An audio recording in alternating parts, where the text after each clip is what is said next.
श्री कृष्णा श्री कृष्णा श्री कृष्णा श्री कृष्णा।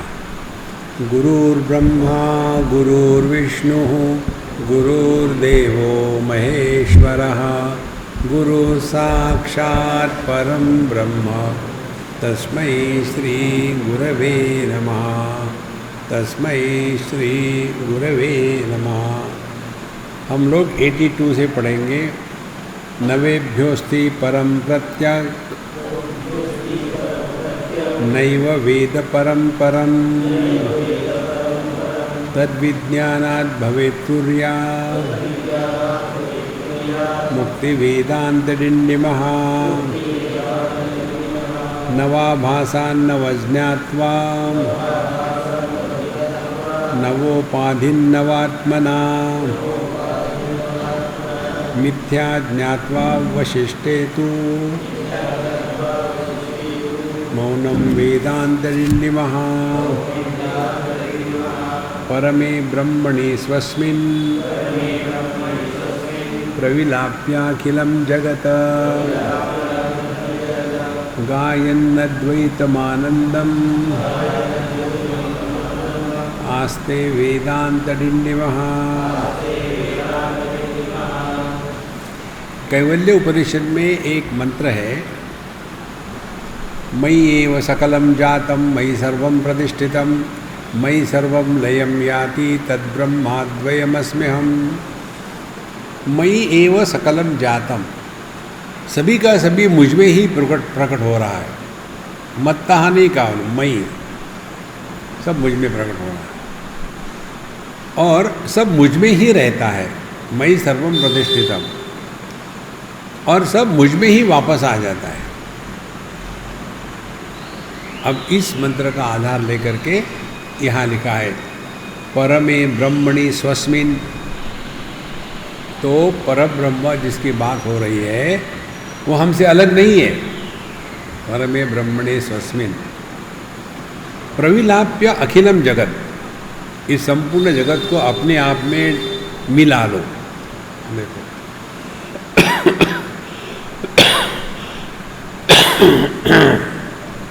अब किस तरह से? केवल चिंतन से। चिंतन से जो बात होती है उसको बाध की प्रक्रिया कहते हैं।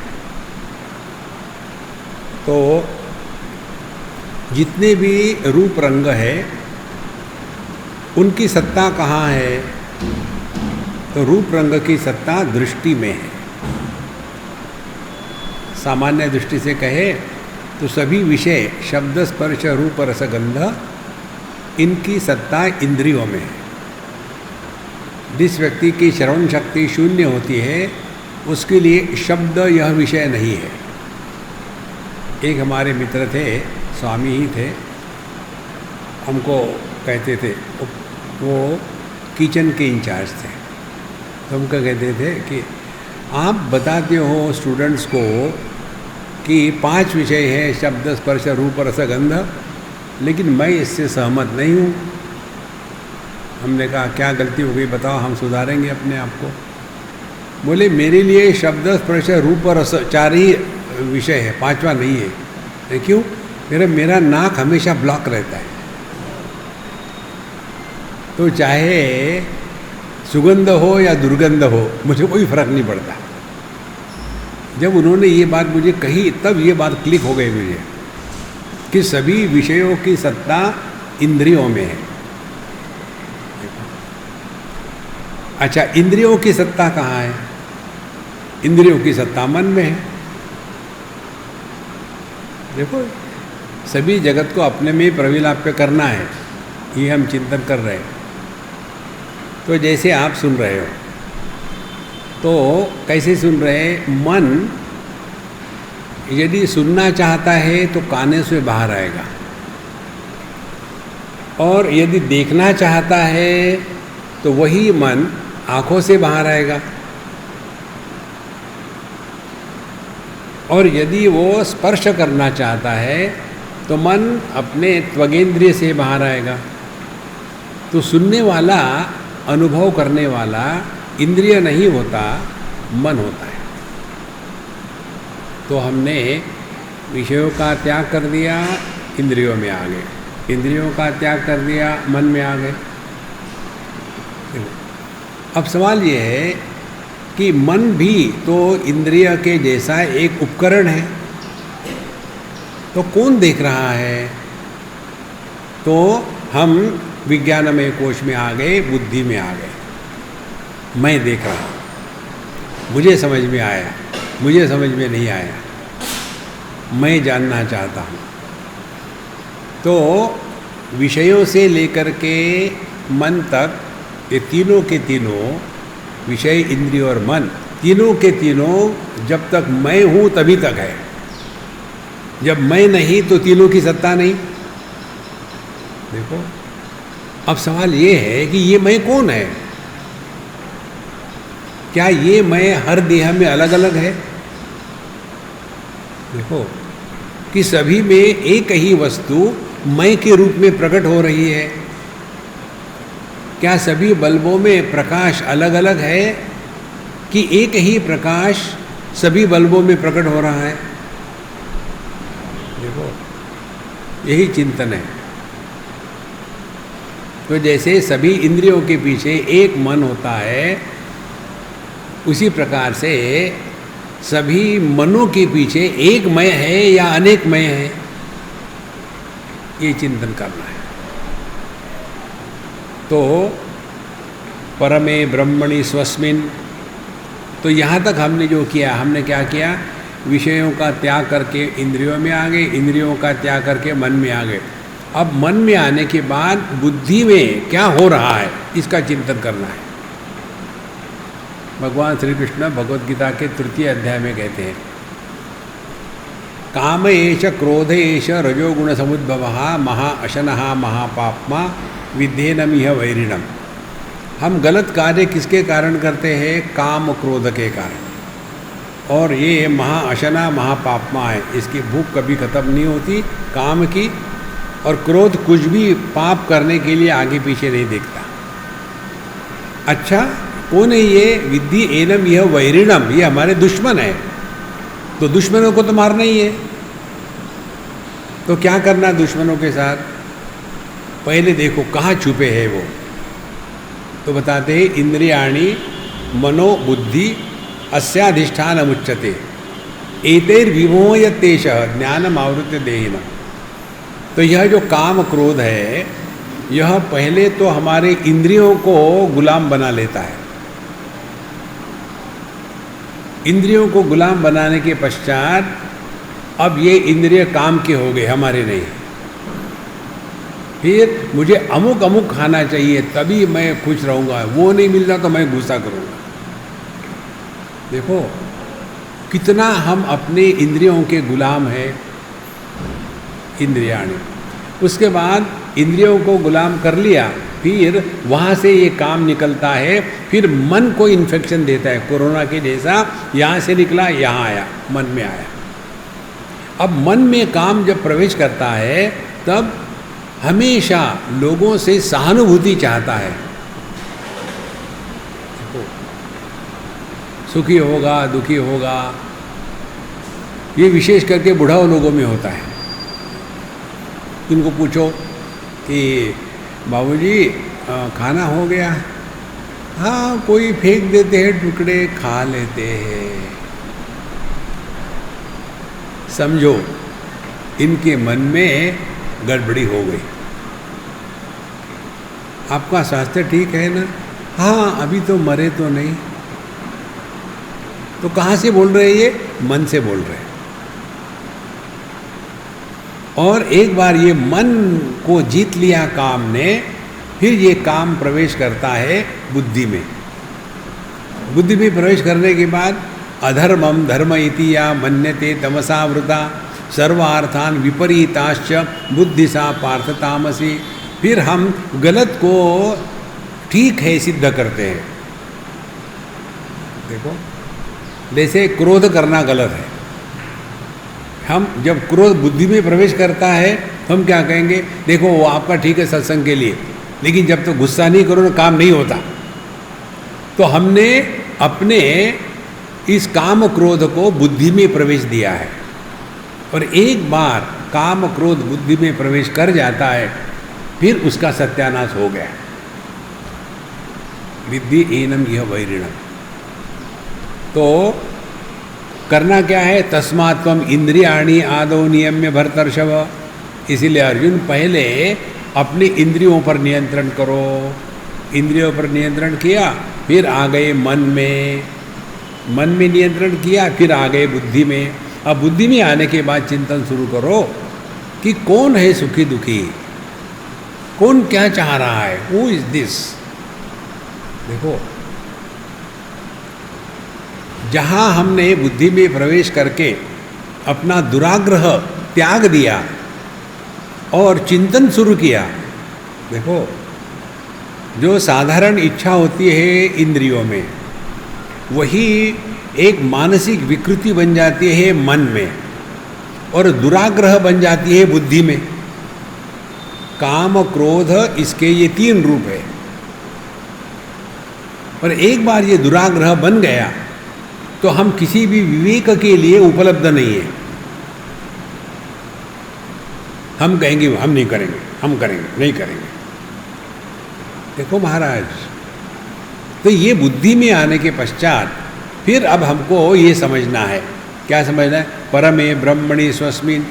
क्या ये कहानी हमारी अकेले की है कि सबकी है? देखो, ये डॉक्टर लोग जब पढ़ते हैं ना कॉलेज में, पहले ही साल उनके सामने एक मुर्दा रख दिया जाता है, सूखा मुर्दा, और फिर उसको बताते हैं कि ये हड्डी का नाम ये है, वो हड्डी का नाम वो है, ये इस प्रकार से। तो यदि उसको ऑपरेशन करना हो डॉक्टर बनने के बाद, वो कहेगा मुर्दे को लिया जरा देख लूँ मैं, वहाँ की हड्डी यहाँ है कि नहीं। सबकी हड्डियाँ वही होती है। तो एनाटॉमी जो है ये वैयक्तिक नहीं है, ये सार्वभौम है, ये सार्वजनिक है। डाइजेशन जो है वो सबका सामान्य है, मेटाबॉलिज्म जो है वो सबका सामान्य है। इसी प्रकार से यह जो मैं है ये विशेष मैं नहीं है। तो परमे ब्रह्मणि स्वस्मिन् का अर्थ क्या हो गया? इस मैं को जो हमने विशेष बनाया है, इस विशेष मैं की विशेषता का त्याग कर दे तो हमने परमे ब्रह्मणि स्वस्मिन् इसका अर्थ हृदय में उतार लिया,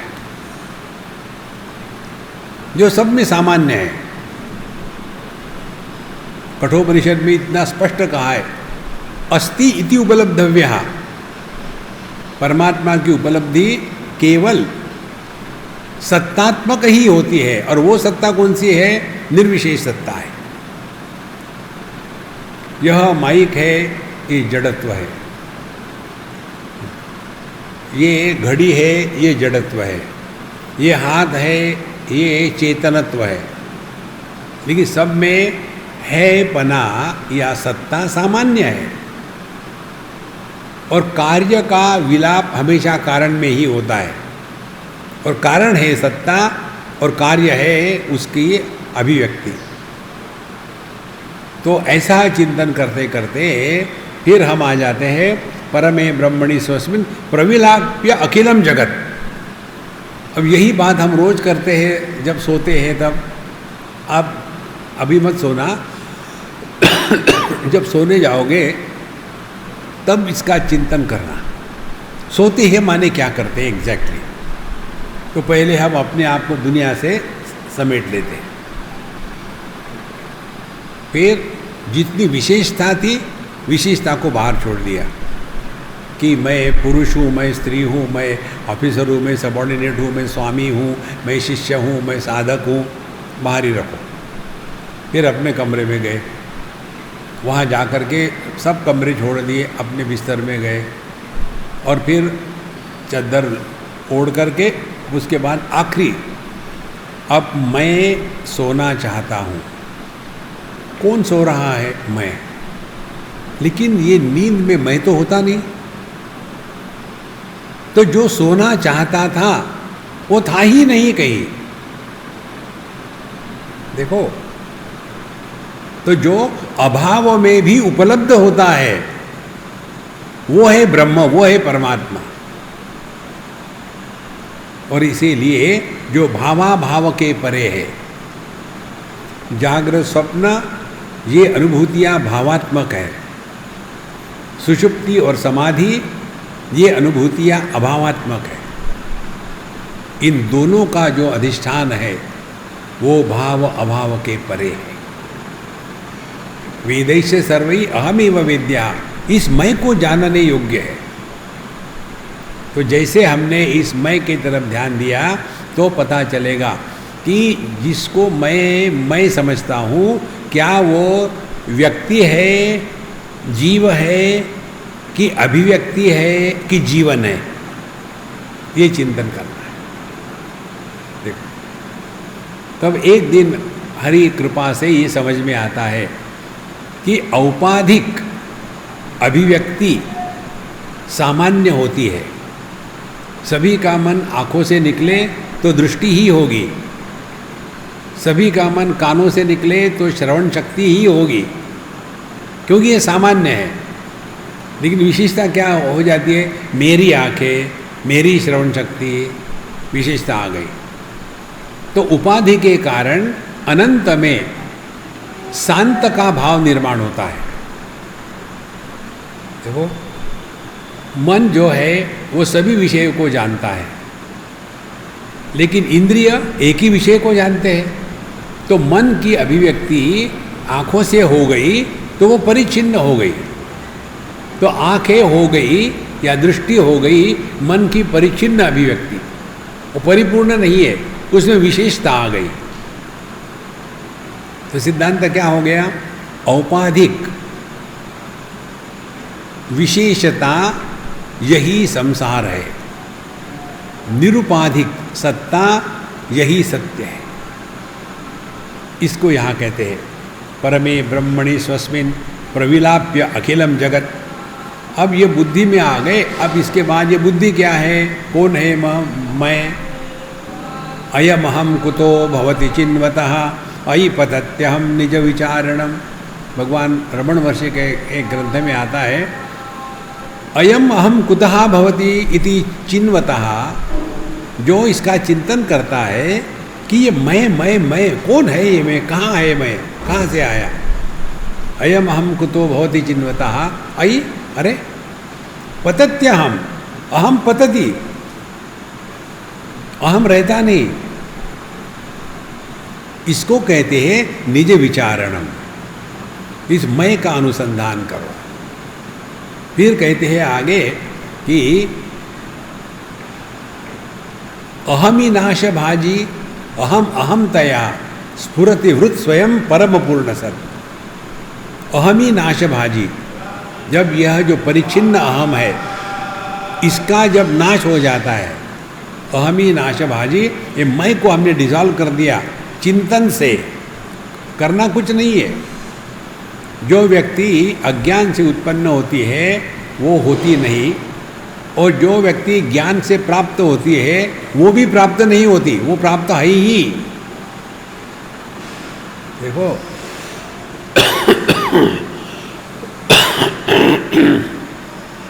इसीलिए अब ये मैं कौन है? अहमी नाश भाजी, कौन मैं है? इसका जब अनुसंधान करेंगे तो ये मर जाता है, नाश भाजी। अब इसके बारे में भगवान रमण महर्षि एक कहानी बताते हैं, बड़ी सुंदर कहानी है समझने के लिए। जिसको हम मैं या ईगो या जीव कहते हैं, उसकी कहानी है। एक जगह में विवाह हो रहा था, लड़कियों के तरफ के लोग और लड़कों के तरफ के लोग। तो लड़कियों के तरफ के लोगों का जो स्थान था उस सभा या मंगल कार्यालय में, वहाँ एक आदमी आकर के सबको मदद करता था। कुछ भी काम हो ये उपलब्ध है। उसका नाम था नारायण। समझो माचिस, नारायण माचिस, हाँ ले लो माचिस, माचिस दे दी। अरे वो नहीं है, यहाँ तेल नहीं दिख रहा, अच्छा ले लो, तेल दे दिया। कुछ भी कहो, नारायण काम करने के लिए तैयार और हमेशा उपलब्ध है। धीरे धीरे उस नारायण ने सबका दिल जीत लिया। कुछ भी चाहिए, नारायण उपलब्ध है।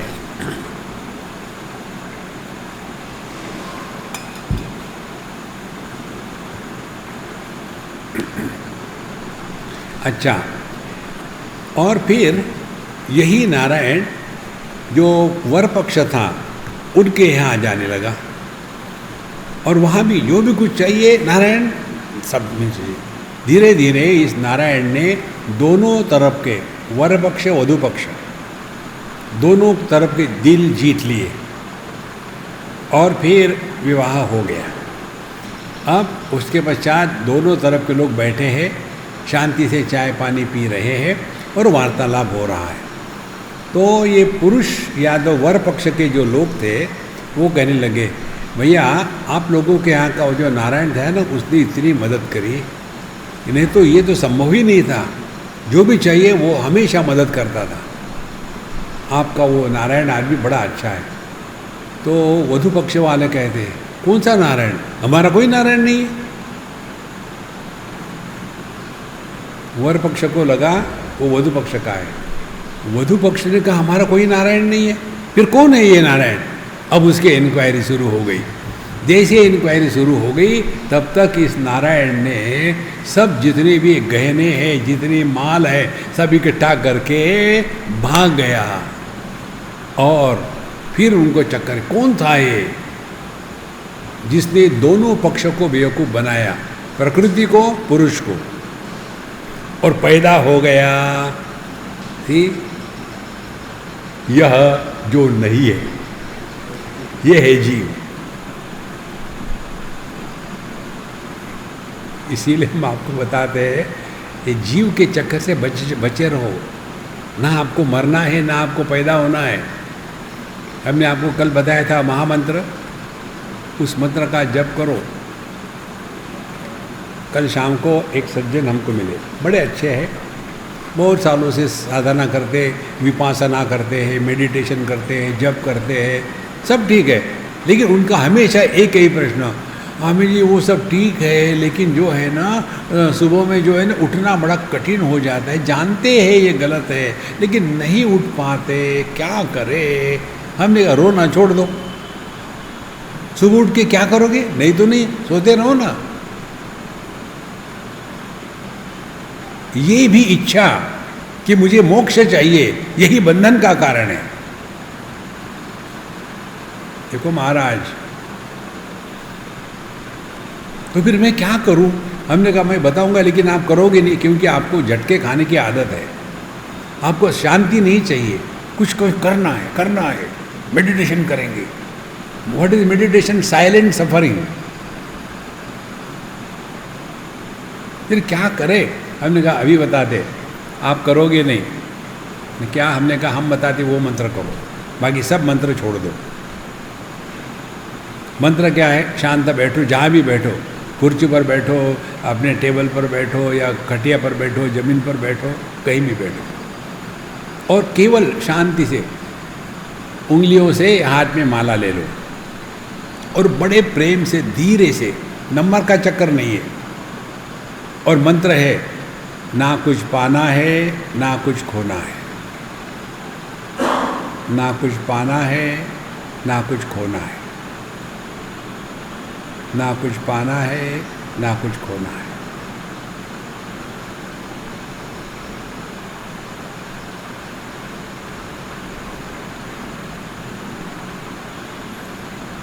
इस मंत्र का बीज है भगवद गीता के 9वें अध्याय में। ना कुछ पाना है ना कुछ खोना है, ये महामंत्र भगवान श्री कृष्ण ने भगवद गीता के 9वें अध्याय में दिया है। हमने तो कभी देखा है नहीं, पढ़ा नहीं, अब उसके लिए दिव्य दृष्टि चाहिए। अनन्या चिंतयन्तो माम ये जना पर्युपासते तेषाम नित्याभियुक्तानाम योगक्षेमं वहाम्यहम्। योग क्या है? कुछ पाना है। क्षेम क्या है? कुछ बचाना है।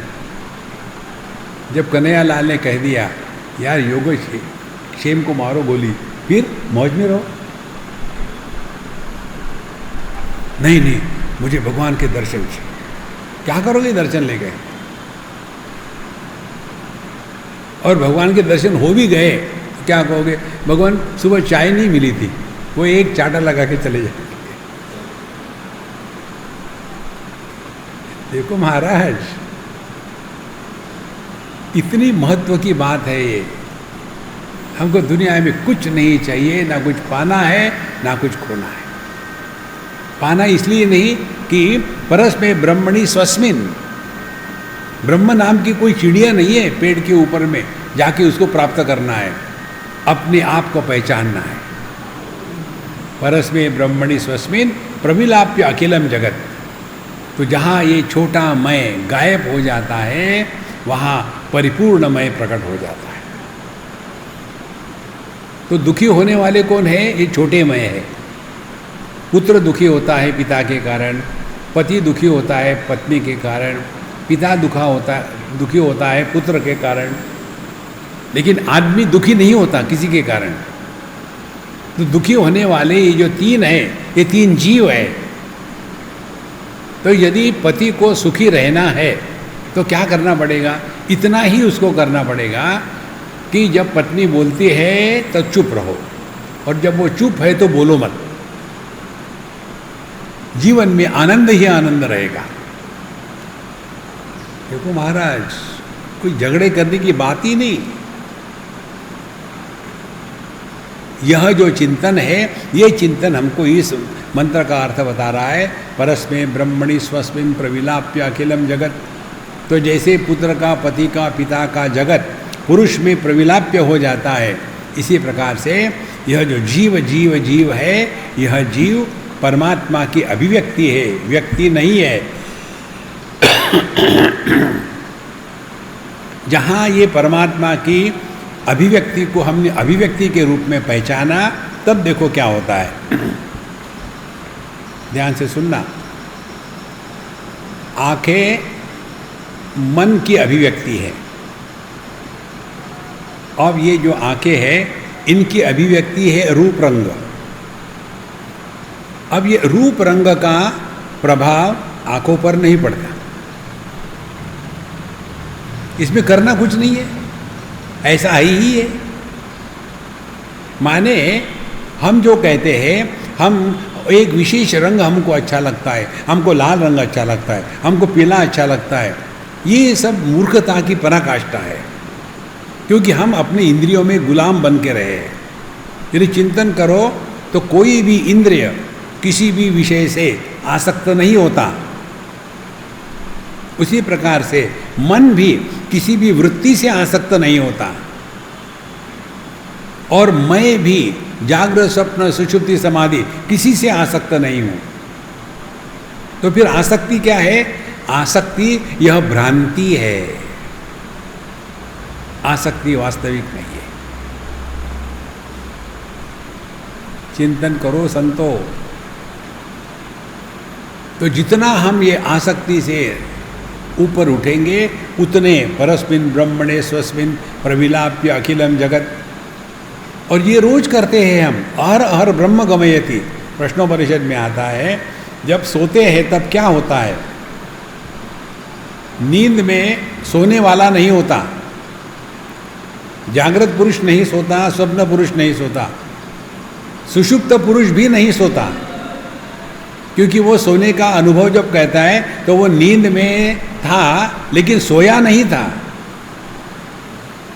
जैसे हम सत्संग में है लेकिन सुनते नहीं।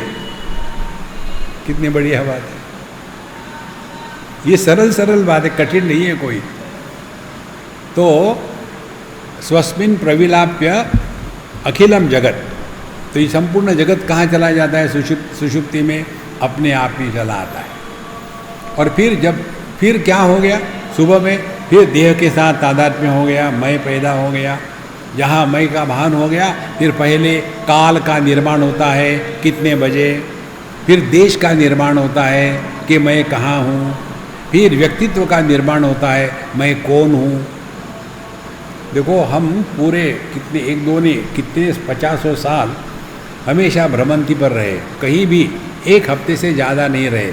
अभी ये कोरोना मैया का आशीर्वाद है कि हम एक जगह टिके हुए हैं। तो कहीं भी चले जाओ, हर जगह में हर हफ्ते के बाद नया घर, नया स्थान, नया बाथरूम, नया टॉयलेट, सब नया। तो सुबह उठते थे तो पता ही नहीं चलता कि कहाँ हूँ मैं। देश नहीं, काल नहीं, वस्तु नहीं, कुछ नहीं। इसका अभ्यास करते करते ये बात हमको समझ में आई। सुषुप्ति अवस्था में हम ना कहीं होते हैं, ना कब होते हैं, ना कुछ होते हैं, लेकिन होते जरूर है। ये जो सुषुप्ति का अनुभव जागृत में आ जाए, तब हमने इस मंत्र का अर्थ समझा है, परस्मिन् ब्रह्मणे स्वस्मिन् प्रविलाप्य अखिलम जगत। ये सब कुछ अपने में ही आता है। मयि एव सकलम जातम, मयि सर्वम प्रतिष्ठितम, मयि सर्वम लयम याति तद ब्रह्माद्वयमस्मि। बहुत ही सुंदर बातें हैं ये। नैनम छिन्दन्ति शस्त्राणि, नैनम दहति पावकः, न चैनम क्लेदयन्त्यापः, न शोषयति मारुतः। ये श्लोक किसके बारे में कहा गया है? आकाश के बारे में, स्पेस। आकाश क्या है? नैनम छिन्दन्ति शस्त्राणि, पृथ्वी तत्व आकाश को कुछ नहीं कर सकता। नैनम दहति पावकः, आकाश को अग्नि नहीं जला सकता। न चैनम क्लेदयन्त्यापः, पानी आकाश को गिला नहीं कर सकता। न शोषयति मारुतः, आकाश को हवा सुखा नहीं सकती। ये आकाश चिदाकाश है, यह आकाश चित्ताकाश है, यह आकाश भूताकाश है।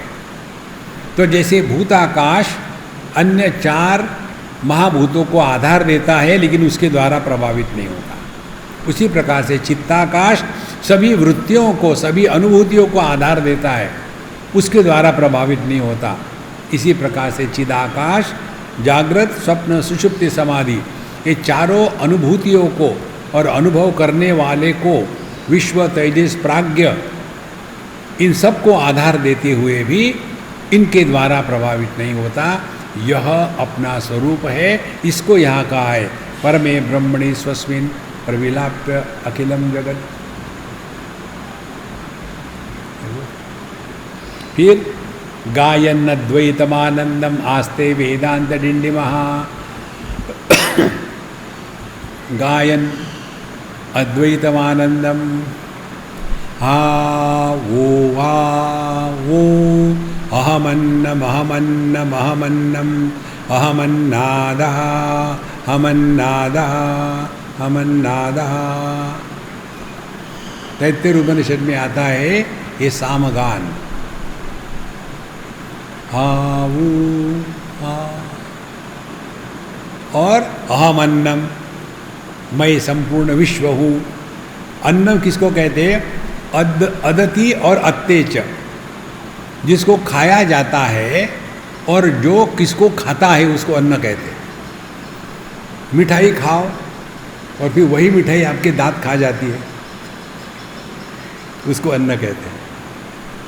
तो जितने भोग्य जगत है, अनात्म भाव है, वो मैं हूँ। अहमन्नादः, मैं अन्न को खाने वाला हूँ, माने भोक्ता भोग्य मैं हूँ। त्रिषु धामसु यद भोग्यम भोक्ता भोगश्च भवेत्, तेभ्यो विलक्षण साक्षी चिन्मात्रोहम सदाशिवा। देखो संतो, इसीलिए गायन अद्वैतम आनंदम आस्ते वेदांत डिंडिमा। और इसीलिए वेदांत का अध्ययन करने वाले व्यक्ति ने दुखी होने का अधिकार खो दिया है। आप दुखी नहीं हो सकते, अलाउड नहीं है, नहीं तो आपकी डिग्री निकाल जाएगी। श्रोत्रिय ब्रह्मनिष्ठ, ब्रह्मनिष्ठ, नॉट नष्ट।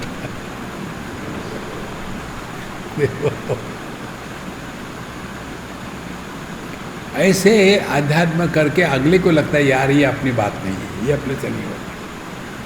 देखो, हम उस दिन महाराज जी को बता रहे थे, बहुत पुरानी बात है, हम आपके जैसे होंगे, बहुत छोटे थे। हमको बृहदारण्यक उपनिषद का भाष्य सीखने का दिमाग में खींचा गया। तो एक महात्मा जी थे, वृंदावन की बात है, तो हम उनके पास गए। हमने कहा कि महाराज जी, उन्होंने हमको सुना था सत्संग में, तो हमने कहा महाराज जी हम आपसे बृहदारण्य का भाष्य सीखना चाहते हैं, आप कृपा करें तो बताइए। उन्होंने कहा कि मुझे सिखाने में कोई आपत्ति नहीं, लेकिन मैं आपको ये नहीं कहूँगा कि आप मेरे से सीखो।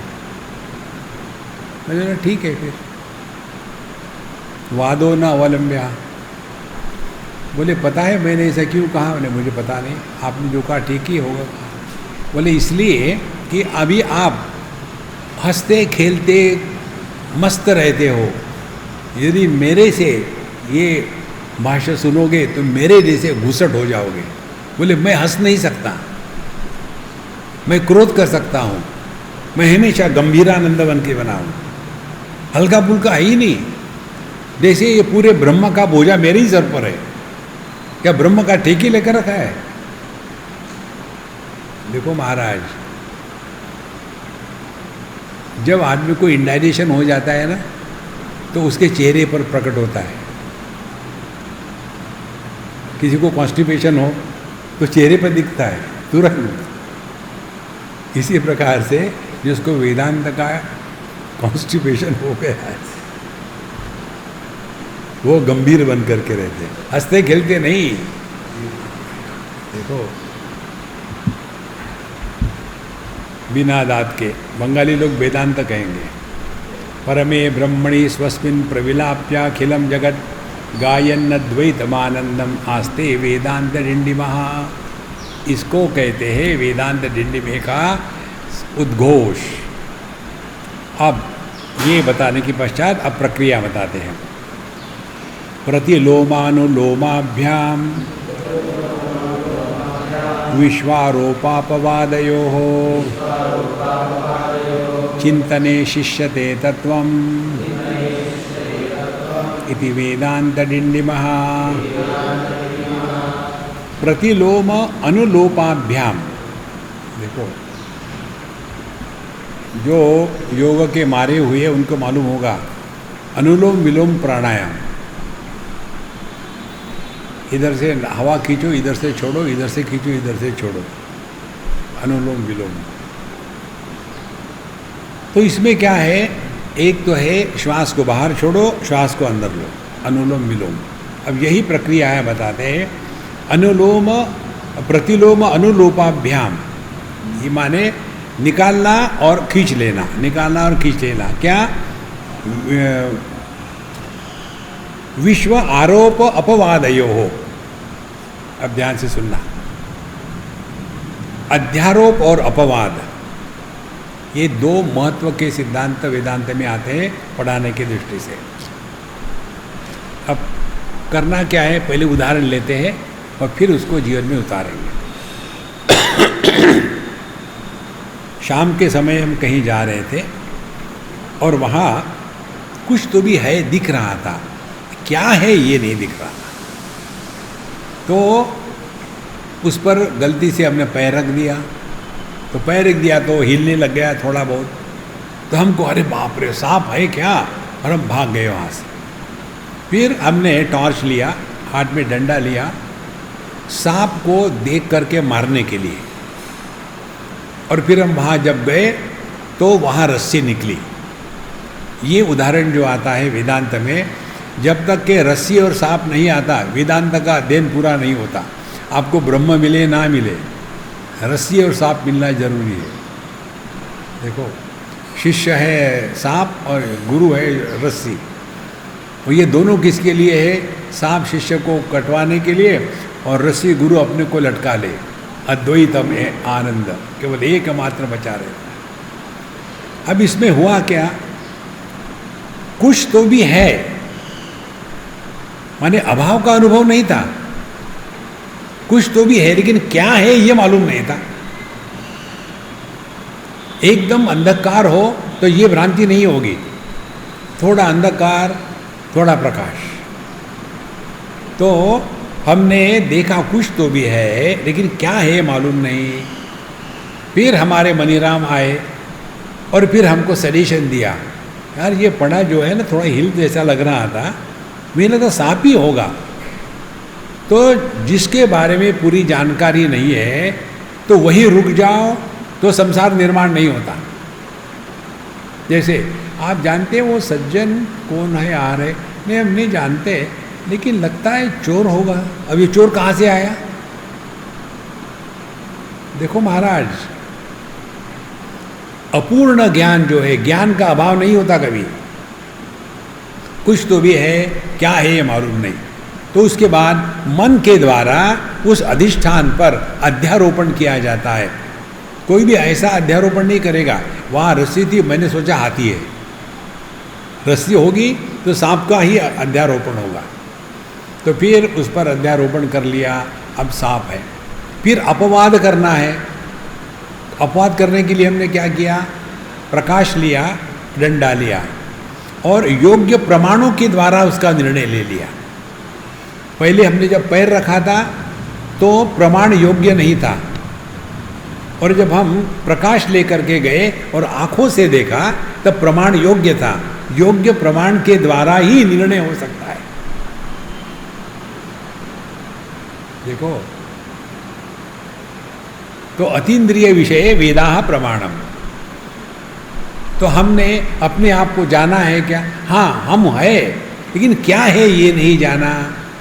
वहाँ रस्सी के जैसा वहाँ कुछ तो भी है, कुछ जाना नहीं क्या है, तो वहाँ हमने सांप को अध्यारोपित कर दिया था। इसी प्रकार से हमने अपने आप को नहीं जाना, तो फिर अध्यारोपण कर दिया। कौन सा? मैं देह हूँ, पहला अध्यारोपण। दूसरा अध्यारोपण, फिर मैं पुत्र हूँ। तीसरा अध्यारोपण, फिर मैं पति हूँ। चौथा अध्यारोपण, फिर मैं पिता हूँ। फिर पांचवा अध्यारोपण, फिर मैं दादा हूँ। कितने इकट्ठे हो गए, और सुखी दुखी होने वाले कौन है? ये सब बेवकूफ। आदमी कभी सुखी दुखी नहीं होता, आदमी मस्त रहता है। तो औपाधिक अनेकता जो है, इसका अपवाद करना है, जिसको कहते बाध वृत्ति। तो हम अपने पिताजी के सामने हैं, उस समय पुरुष रूप से नहीं, उस समय उनके सामने हम पुत्र के रूप में रहे। फिर जो नाटक करना है करो, नमस्कार करो, चमत्कार करो, उनसे अच्छी बात करो और पैसे निकाल लो,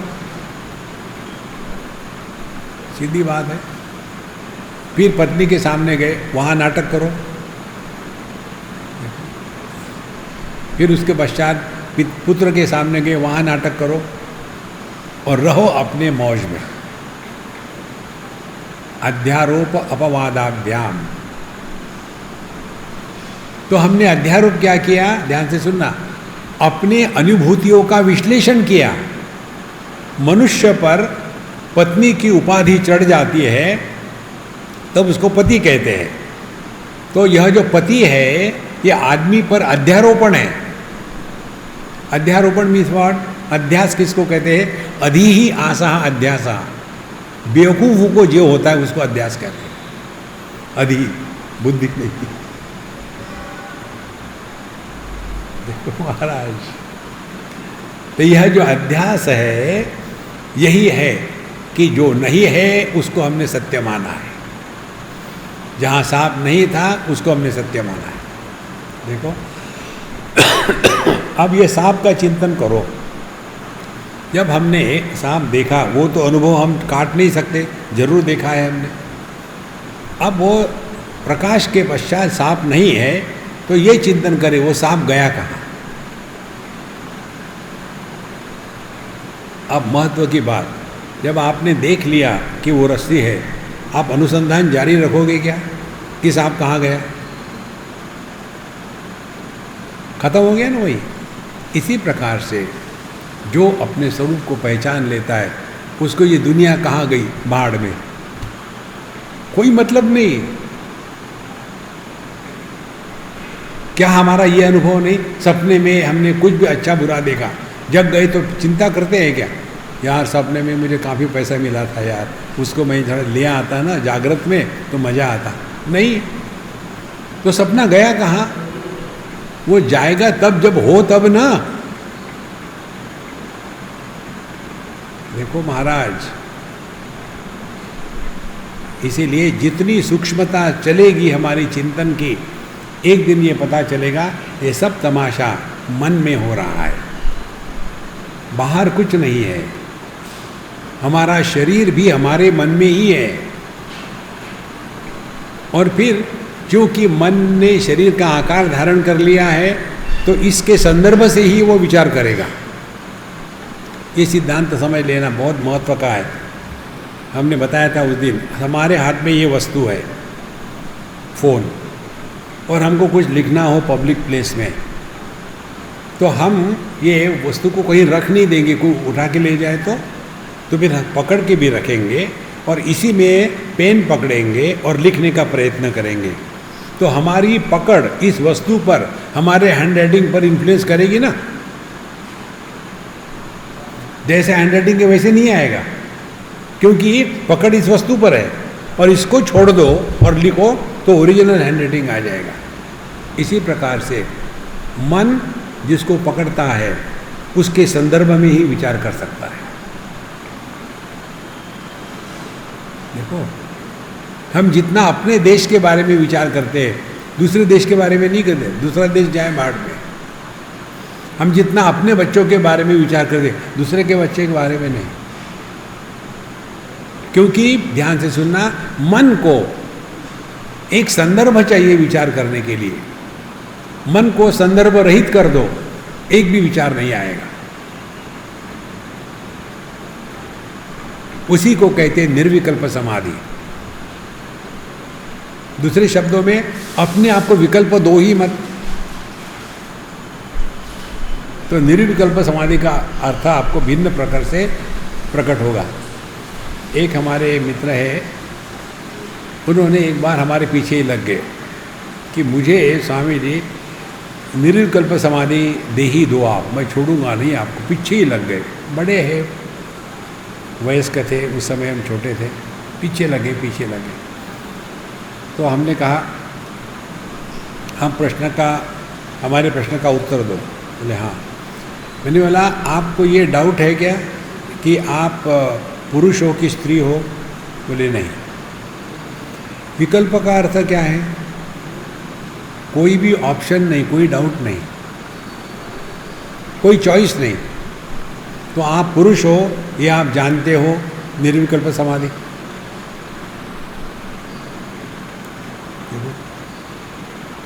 आप हो या आप नहीं हो, ये विकल्प है क्या?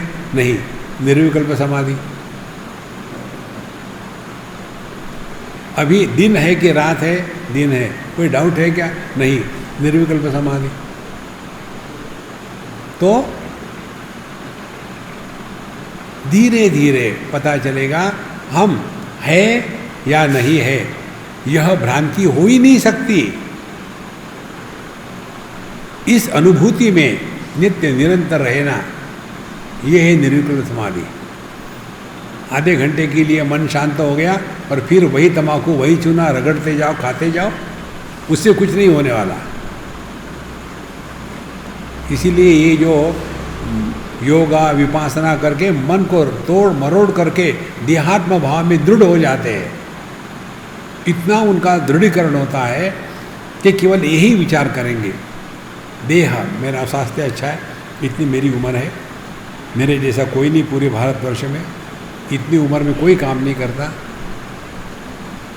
मैं चलो। अच्छा, सबसे बढ़िया बात क्या है, किसी ने पूछा भी नहीं फिर भी बता रहे। हम कलकत्ते में थे, बहुत पुरानी बात है। वहाँ सुबह हमारा सत्संग नहीं था किसी कारण से, तो हम वॉक करने गए। एक लेक था वहाँ, तो सुबह के समय में वहाँ जाके बैठे एक बेंच पर अकेले, बड़ा आनंद था। उतने में एक फटीचर छोटा आदमी आ गया, होगा कोई 5 फीट का या छोटे होगा 4.5 फीट वाला, टुक टुक टुक टुक करके आ गया। शॉर्ट चड्डी पहन के रखी थी, बनियन पहना था और सर के ऊपर में वो गोल्फ कैप पहने थे। आकर के मेरे सामने खड़ा हो गया, बंगाली में पूछता है, can you tell me what is my as?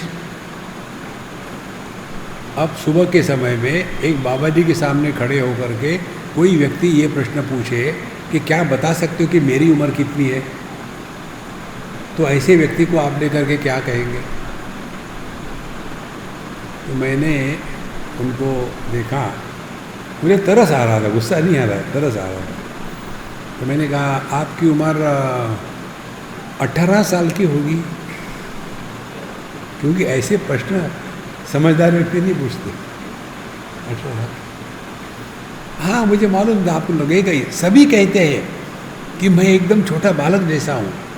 हमने कहा बिल्कुल ठीक है, आप में बचपना है। थैंक गॉड को समझ में नहीं आया। मंगो बंधु भद्रो लोग, देखो महाराज। फिर उन्होंने कहा आप जानते हो मेरी असली उम्र कितनी है? हमने कहा आप नहीं जानते, जानने की इच्छा भी नहीं, मुझे क्या फर्क पड़ता है, कितनी भी हो। मेरी उम्र, मैंने बोला मैं बताऊं? बोले बताइए। आपकी उम्र 81 साल की है। आपने कैसे जाना? जब 18 कहा, 81 के उल्टा। कहाँ फंसा है ऐसा आदमी? देह में फंसा है। इसीलिए एक जो साधना है प्रतिलोम और अनुलोमाभ्याम, साधना क्या है? अपने भूतकाल के बारे में कभी कुछ मत बोलना और किसी के भूतकाल के बारे में कभी मत पूछना। कोई आवश्यकता नहीं। तुम कहाँ के हो, कहाँ पैदा हो गए, क्यों पैदा हो गए यार, कोई जरूरत नहीं।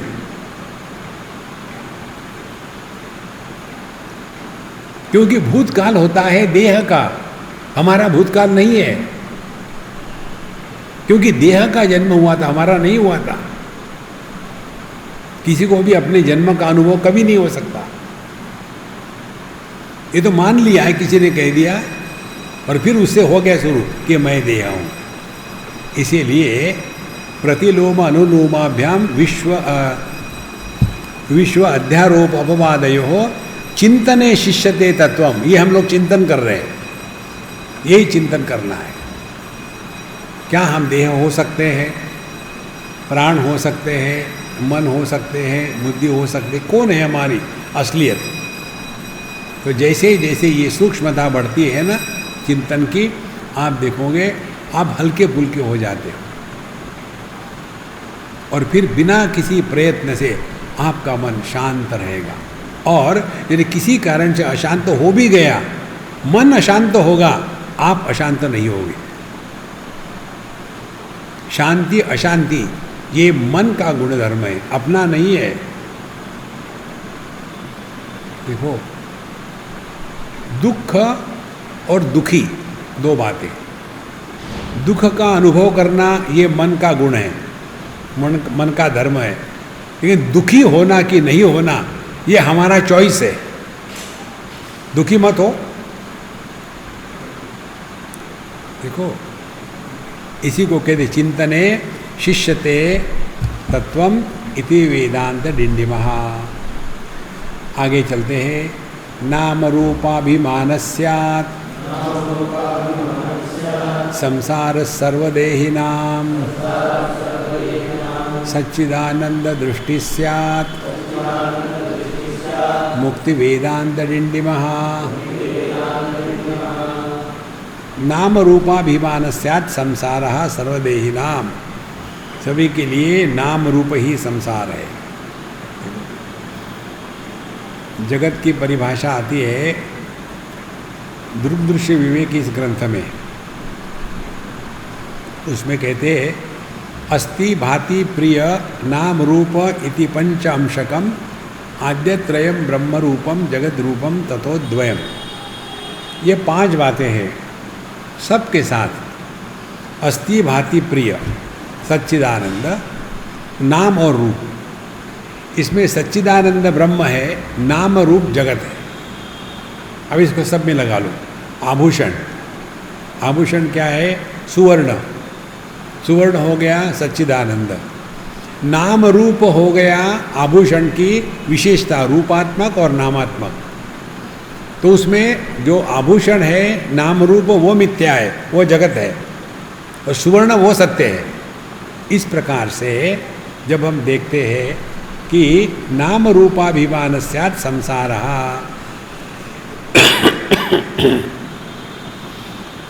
मनुष्य इस नाम रूप में इतना फंस जाता है। देखो, और ये नाम रूप का कोई अर्थ नहीं। कितनी बार होता है ना, नाम है लक्ष्मी और वो भीख मांग करके जी रही है। नाम है सरस्वती, अंगूठा बहादुर, नाम सरस्वती है। देखो, नाम है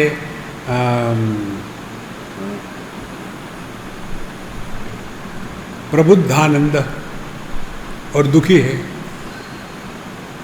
एक बार एक बच्चे ने मुझे पूछा था, आप लोगों के नाम के पीछे आनंद क्यों होता है? हर एक के नाम के पीछे आनंद।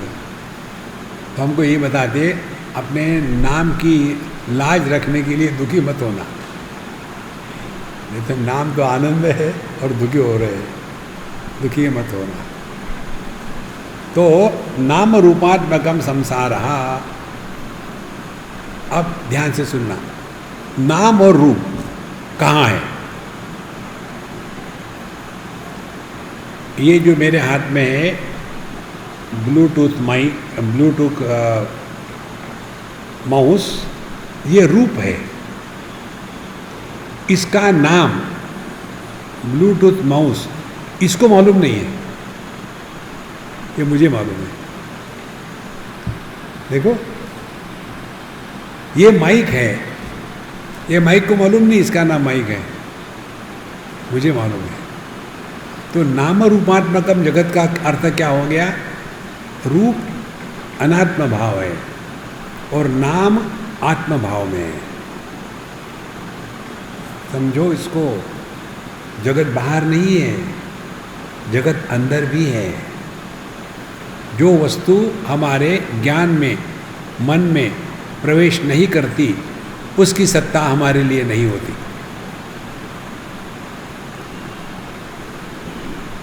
तो जिसकी हमारे लिए सत्ता नहीं है, उसको लेकर के हम परेशान नहीं होते।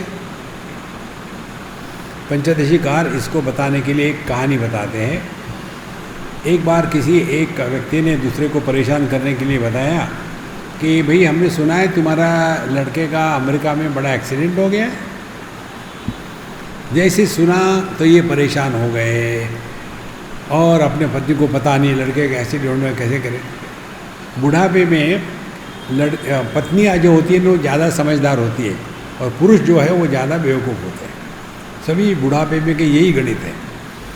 तो जब ये पति महाराज परेशान हो गए, पता नहीं कितनी बार उसको बताया गाड़ी मत चलाया को, ऐसे करो, तो पत्नी ने कहा चिल्लाओ मत, उसको फ़ोन करके देखो। तो फिर उन्होंने फ़ोन किया, हिंदुस्तान का दिन वहाँ की रात। तो जैसे फ़ोन उठाया, लड़के ने डांटा पिताजी को, कितनी बार कहा इस समय फ़ोन मत किया करो, रख दिया। हाँ बेटा ठीक है, कोई समस्या नहीं उसके साथ। देखो, जो वस्तु घटित नहीं हुई थी, केवल कल्पना से मन में प्रवेश किया था, तो दुख का कारण बना। दूसरा उदाहरण आता है, कोई दुर्घटना घटी हो और आपको मालूम नहीं, तो कोई समस्या ही नहीं। तो सिद्धांत क्या हुआ? पूरा का पूरा विश्व केवल अपने मन में है। देखो महाराज, इसको समझना वेदांत की प्रक्रिया है। और इस जगत का मन में प्रवेश हम स्वयं देते हैं। बहुत बड़ी महत्व की बात है। जिसको हमने महत्व दिया है वही हमारे मन में प्रवेश करता है। उदासीन वदासीनम असक्तम तेषु कर्मसु, आप उदासीन रहो तो जगत आप में प्रवेश नहीं करेगा। इसको दिन ब दिन अपने अनुभूतियों से सीखना पड़ता है। एक अनुभव आपको बताते हैं, हमने ये सब सीखा कैसे है। कलकत्ते की ही बात है, हम जहाँ रहते थे वहाँ एक बुढ़ाऊ के साथ रहते थे और हमको जिस कमरे में रहने के लिए कहा था, उस कमरे में तीनों तरफ से पुस्तकों के रैक्स थे लकड़ी के, उसमें बहुत सारी पुस्तकें थी और उस पर इतनी मिट्टी जमी हुई थी कि आपको विभूति के लिए कुछ करना नहीं, वहीं हाथ लगा करके ऐसा करो तो विभूति हो जाती, इतनी मिट्टी। और मुझे ये साफ सफाई का बड़ा रोग है, तो मैंने जब वहाँ गया देखा तो मैंने सोचा इसको साफ़ कर लूँ एक बार, ये गंदगी में मैं नहीं रह सकता। तो जैसे मैंने इसको साफ़ करने के लिए शुरू किया तो जो बुढ़ाऊ थे वो मुझे डांटने लगे, हाथ मत लगाओ किसी को, मैंने बोला मैं खा नहीं रहा हूँ, मैं साफ कर रहा हूँ, मुझे सिखाओ मत, किसी को हाथ मत लगाओ, कोई ज़रूरत नहीं साफ करने की। अब मैं फ्रस्ट्रेट, भयानक फ्रस्ट्रेट। और फिर मैं त्र्यंबकम यजामहे का जप करता था, तो फिर जा कर के बैठे जप कर रहे, ओम त्र्यंबकम यजामहे सुगंधिम पुष्टिवर्धनम उर्वारुकमिव बंधनान् मृत्योर्मुक्षीय मामृतात्। मैं तो केवल साफ ही करना चाहता हूँ, पैसे तो नहीं मांग रहा हूँ, साफ सफाई अच्छी होती है, क्यों नहीं साफ करने देते? अरे ओम त्र्यंबकम यजामहे सुगंधिम पुष्टिवर्धनम उर्वारुकमिव बंधनान्, मैं तो केवल साफ ही करना चाहता हूँ, पैसे थोड़ी मांग रहा हूँ, साफ सफाई क्यों नहीं करने देते? साफ सफाई तो अच्छी होती है ना, यही तो साथ ओम त्र्यंबकम यजामहे सुगंधिम। ये धंधा मैंने 1 दिन नहीं, 2 दिन नहीं, 6 महीने किया। क्योंकि जिस वस्तु को आप महत्व दो वो आपको परेशान करेगी। देखो संतो, ये बातें पुस्तकों में नहीं मिलती, अपने अनुभूति से सीखना है। जिसको भी आप महत्व दो, डिसिप्लिन को महत्व दो, आप दुखी होगे, दुनिया दुखी नहीं होगी। दूसरा उदाहरण देते हैं आपको। एक बार बम्बई में हमारा कहीं लेक्चर था, तो पहले किसी महात्मा का लेक्चर हो गया था, ये दूसरे दिन से हमारा, तो हमारा इंट्रोडक्शन कर दिया इन्होंने, अब अपने स्वामी जी आ गए, अब आराम से रहो। हमने कहा ये कौन सा इंट्रोडक्शन है यार तुम्हारा? फिर उन्होंने बताया कि पहले जो स्वामी जी थे ना, कोई व्यक्ति 1 सेकंड लेट आया तो उसको गाली देकर के बाहर रखा दो। और बुढ़ाओ लोग, बुढ़ापे में पेशाब का चक्कर होता कई लोगों को, तो कोई बुढ़ाओ बीच में उठ करके जा रहा पेशाब के लिए, वो चिल्लाते किसके मरने की खबर आ रही, मातम में जा रहे हो क्या? इतना गुस्सा। बोले आपके यहाँ कोई आए ना आए, कोई आके बैठे ना बैठे, कोई सोए, आपको फर्क ही नहीं पड़ता। हमने कहा हम पब्लिक को नहीं बताते, हम अपने मन को बता रहे हैं। किसी भी प्रकार से अपने विक्षेपों का समर्थन ना करें। नेवर जस्टिफाई योर एंगर, किसी भी हालत में। क्योंकि महत्व किसका है? अपनी साधना का है कि दुनिया को सुधारने का है? ये दुनिया को आज तक कोई नहीं सुधार सका। भगवान राम आकर के फ्रस्ट्रेट होके चले गए सबको लेकर के। भगवान कृष्ण की द्वारका को वो स्वयं नहीं बचा सके, हम क्या करने वाले यहाँ? देखो कितने महात्मा लोग आकर के कितने आश्रम बनाए, सब खत्म, कल्लास। ये जगह सत्य हो तब ना। एक उदाहरण देते आपको इसी के लेकर के। एक बार गंगा जी के किनारे ही मुंबई दिल्ली से 2 घंटे के 3 घंटे के रास्ते पर एक आश्रम था। मुझे बोले स्वामी जी वहाँ हम लोग एक कैंप कंडक्ट करेंगे। हमने कहा ज़रा देख ले कैसा है। हम गए देखने के लिए आश्रम।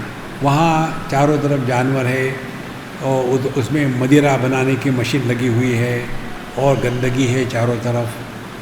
बोले स्वामी जी हम लोगों ने यहाँ किसको सुनाओगे, ये ऑलरेडी स्पिरिचुअल है। नहीं नहीं ये तो उस महात्मा का आश्रम है। हमने कहा ठीक है हम बताएंगे बाद में। कुछ दिन हमने देखा इतने बड़े महात्मा जिनके प्रति हमारे मन में प्रचंड आदर था, आदर है, और उनके नाम से वो आश्रम बना था। उन्होंने कभी किसी को अपना नहीं कहा, उनके नाम से। और वो चले जाने के बाद बस वहाँ ये गड़बड़ी हो रही है। ये दोष किसी का नहीं है। प्रकृति जहाँ है वहाँ विकृति गारंटीड है। हमको ये प्रकृति के परे जाना, यही अध्यात्म है। इसीलिए कहते हैं प्रतिलोम ने नाम रूपाभिमान स्यात् संसार सर्वदेहिना। तो संसार जो है वो बाहर नहीं है, अपने मन में है। क्योंकि नाम अपने मन में है, रूप बाहर है। दोनों को मिला करके संसार है। केवल ये माइक रखा है तो ये संसार में नहीं है, और मैं अपने कमरे में बैठा हूँ तो वो संसार नहीं है। जब मैं, मेरा मन और माइक इकट्ठे आ गए, फिर संसार शुरू होता है। यार इसको ठीक से लगाओ, आवाज़ ठीक से नहीं आ रही। देखो, जब ये बात स्पष्ट हो जाती है ना, तब समझ में आता है नाम रूपा भीन स्यात् संसारः सर्वदेही नाम। तो जहाँ जहाँ द्वैत का अनुभव है वही संसार है। इसीलिए इस अद्वैत में वापस आना, सच्चिदानंद दृष्टि स्यात् मुक्ति वेदांत निनिवा। तो हमको अपनी दृष्टि में बदल लाना है, सच्चिदानंद दृष्टि।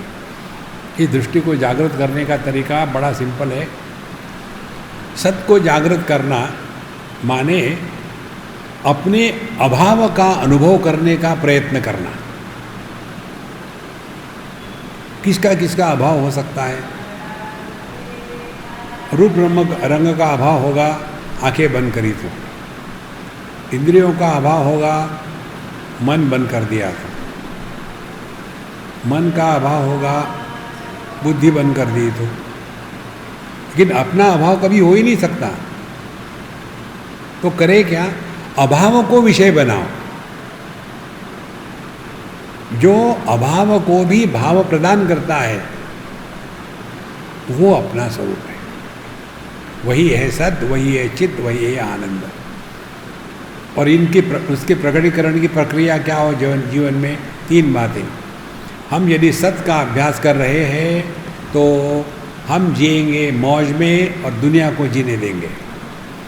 हम यदि चित्त का अभ्यास करेंगे तो स्वयं किसी से धोखा नहीं खाएंगे, किसी को धोखा नहीं देंगे।